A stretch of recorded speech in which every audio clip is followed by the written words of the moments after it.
Assalamualaikum warahmatullahi wabarakatuh. Salam sejahtera bagi kita semua. Shalom, Om Swastiastu, Namo Buddhaya, dan salam kebajikan.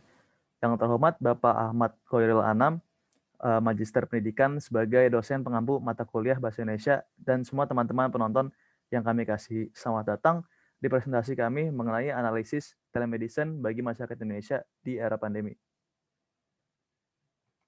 Perkenalkan, saya Dewi Pontas, di sini sebagai moderator yang akan memandu laju presentasi ini.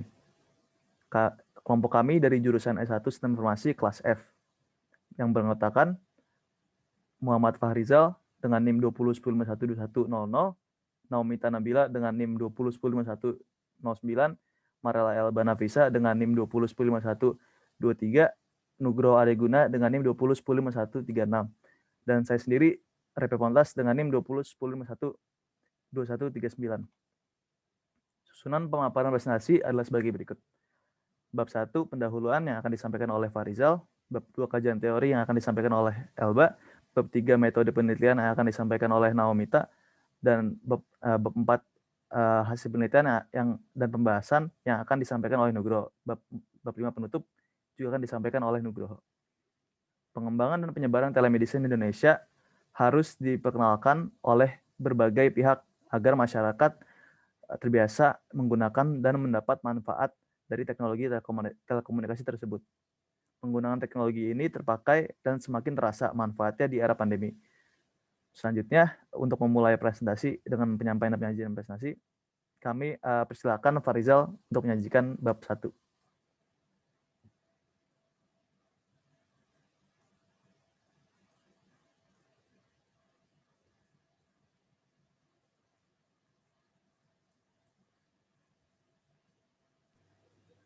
Baik, terima kasih, Rai.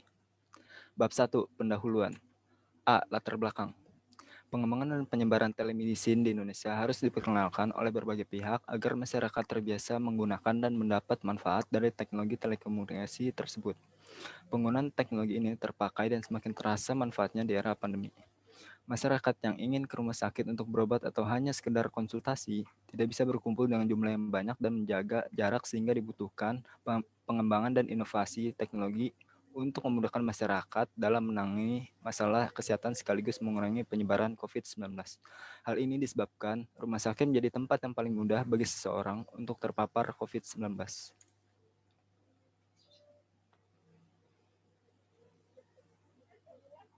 B. Rumusan masalah.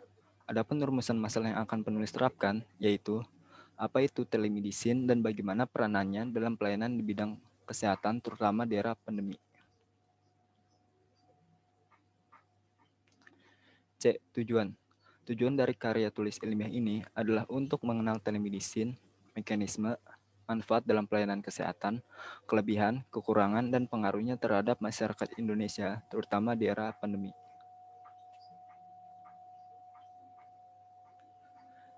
D. Manfaat. 1. Penulisan karya ilmiah ini bermanfaat bagi mahasiswa, terutama mahasiswa yang berhubungan dengan kesehatan, agar kualitas pelayanan kesehatan ke depannya semakin baik.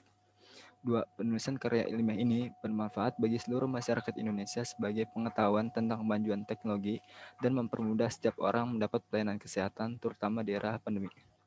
Materi selanjutnya akan dibawakan oleh Marela Elba. Baik, terima kasih. Bab 2 tentang kajian teoretis. A. Landasan teori. Yang pertama, definisi telemedicine. Ada dua definisi yang penulis gunakan, yaitu menurut Badan Kesehatan Dunia atau World Health Organization, dan yang kedua menurut Pasal 1 Angka 1 Peraturan Menteri Kesehatan Nomor 20 Tahun 2019 tentang penyelenggaraan pelayanan telemedicine antar fasilitas pelayanan kesehatan.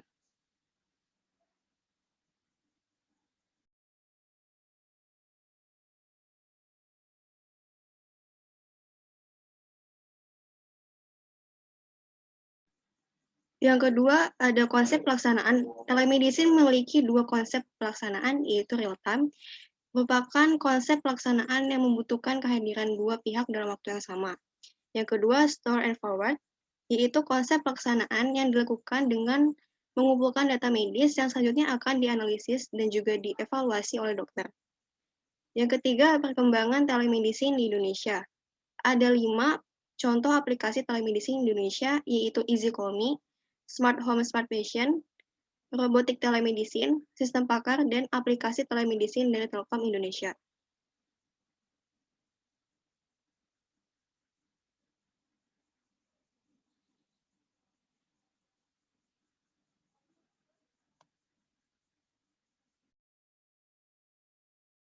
Yang keempat, manfaat telemedicine bagi masyarakat Indonesia di era pandemi. Kasus konfirmasi yang bertambah setiap harinya membuat pemerintah melakukan berbagai upaya untuk menekan angka penyebaran COVID. Salah satunya dengan mengambil kebijakan yaitu menerapkan kebijakan PSBB, termasuk adanya pembatasan terhadap layanan kesehatan. Pemerintah mengembangkan aplikasi telemedicine ini untuk menjawab persoalan masalah-masalah kesehatan di tengah pandemi. Penggunaan aplikasi telemedicine dapat membantu dalam menangani COVID-19 karena dapat mendeteksi hingga ke tahapan di mana apakah pasien tersebut harus melakukan PCR atau tidak. Yang kelima, kelebihan dan kekurangan telemedicine. Kelebihannya, yang pertama, mempercepat akses pasien ke pusat rujukan. Yang kedua, mendapat pertolongan sementara saat menunggu pertolongan penuh dari dokter. Yang ketiga, meringankan beban rumah sakit melalui seleksi pasien yang membutuhkan perawatan langsung dan pasien yang tetap dapat tinggal di rumah. Kekurangannya ada satu, penggunaannya terbatas untuk orang yang mempunyai akses internet dan mengerti penggunaannya saja. Yang kedua, informasi dalam internet terkadang kurang lengkap, tidak sah atau sulit dimengerti. Yang ketiga, adanya konflik kepentingan dengan perusahaan kimia di dunia internet.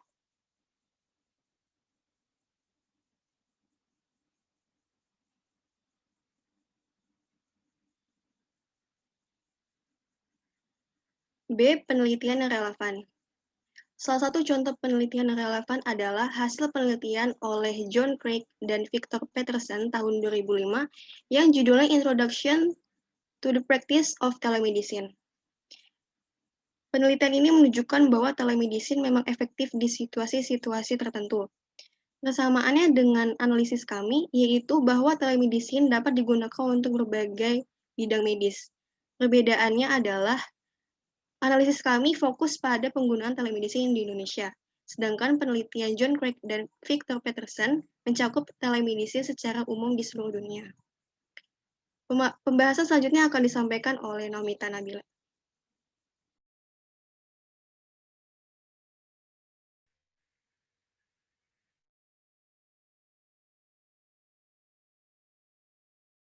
Pertama, terjadi pandemi melanda di Indonesia. Yang kedua,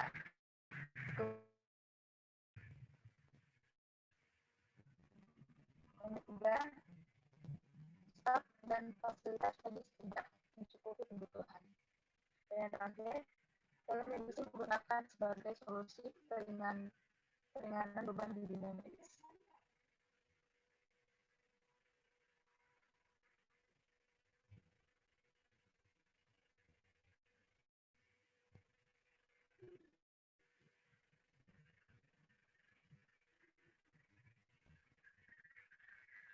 Selanjutnya, bab 3 tentang metode penelitian. Adapun waktu proses penelitian dilakukan dari tanggal 9 Desember 2020 sampai dengan tanggal 2 Januari 2021. Tempat penelitian dilakukan dari rumah masing-masing secara daring. B. Metode penelitian. Penelitian ini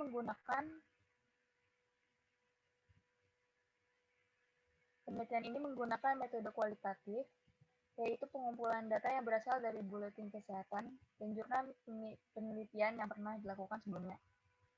C. Objek penelitian. Objek yang diteliti adalah data-data yang didapat dari berbagai sumber jurnal penelitian yang membahas tentang telemedicine.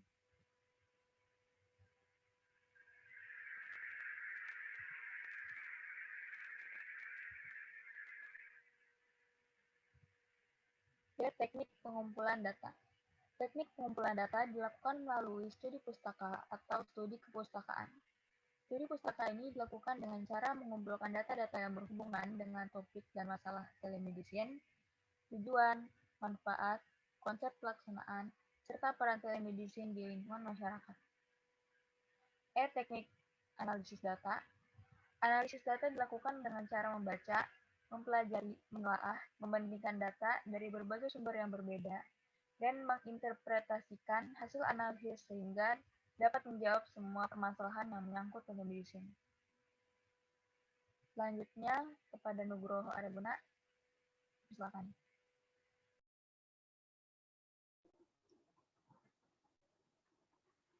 Baik, terima kasih. Akan saya lanjutkan presentasi ini. Bab 4, hasil penelitian dan pembahasan. A. Deskripsi data. Penelitian ini merupakan penelitian kualitatif menggunakan studi literatur. Berbagai literatur terdahulu yang relevan dengan topik penelitian digunakan untuk memfokuskan berbagai tujuan dan pertanyaan penelitian.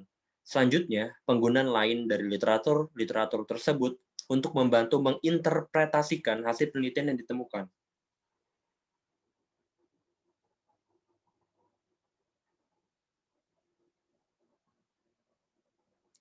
B. Hasil penelitian. Telemedicine memiliki dua konsep pelaksanaannya, yaitu real-time atau secara langsung dan store and forward secara tidak langsung. Dalam konsep pelaksanaan secara langsung menggunakan video conferencing antara tenaga medis atau pasien yang sedang dilakukan secara daring atau online.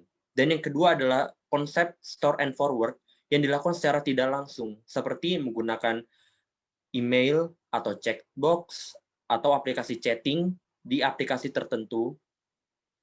Dan selain itu, telemedicine juga memiliki sejumlah kelebihan di masalah kesehatan, seperti mendapatkan pertolongan pertama, pasien tersebut tidak perlu langsung datang ke tempatnya dan cukup melewati aplikasi online atau melalui fitur chatting seperti konsep store and forward. Dan yang kedua, akan meringankan beban rumah sakit, di mana rumah sakit memiliki kapasitas yang terbatas, sehingga dikhawatirkan dapat mengganggu keefektifan pelayanan kesehatan yang akan diberikan kepada pasien tertentu. Dan yang ketiga adalah akan menghemat waktu dan biaya untuk pasien maupun tenaga medis.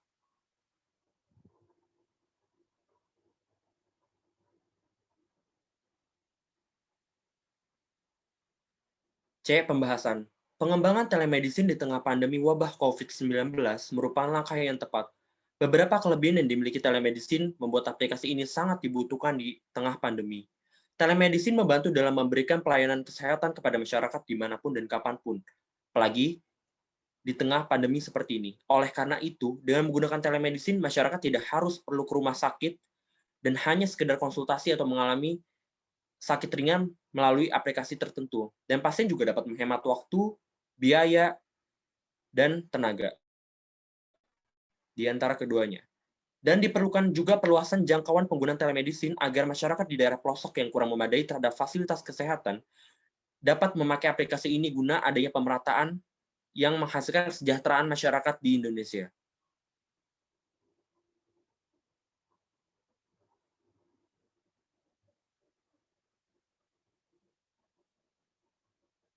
Bab 5 penutup. A. Kesimpulan. Telemedicine merupakan teknologi yang dikembangkan dan memiliki penggunaan serta komunikasi dengan pakar medis untuk memberikan pelayanan kesehatan. Bentuk pelayanannya pun beragam, seperti konsultasi, diagnosis, dan tindakan medis jarak jauh. Telemedicine sangat membantu masyarakat dalam memberikan pelayanan kesehatan dimanapun dan kapanpun. Adapun manfaat dalam penggunaan telemedicine dapat dirasakan secara langsung, seperti mendapatkan pertolongan pertama apabila pasien tersebut mengalami gejala ringan dan harus hanya sekedar chattingan melalui aplikasi tertentu, dan dapat meringankan beban rumah sakit, menghemat biaya medis, serta menghemat waktu pasien dan tenaga medis lainnya.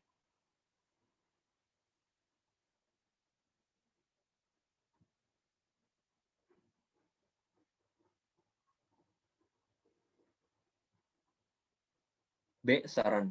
Yang pertama adalah telemedicine yang telah ada harus selalu ditingkatkan kemampuannya, yaitu jangkauan penggunaan, kemudahan mengakses, dan fitur lainnya untuk mendukung pekerjaan tenaga kesehatan. Yang kedua adalah sistem yang ada harus menjamin bahwa telemedicine dapat berjalan dengan lancar, aman dari kejahatan, terhindar dari kesalahan teknis maupun non-teknis.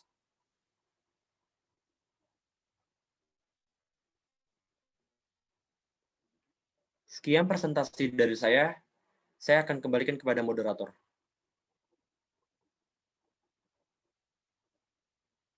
Ya, terima kasih Nugroho untuk presentasinya. Demikian presentasi dari kelompok kami.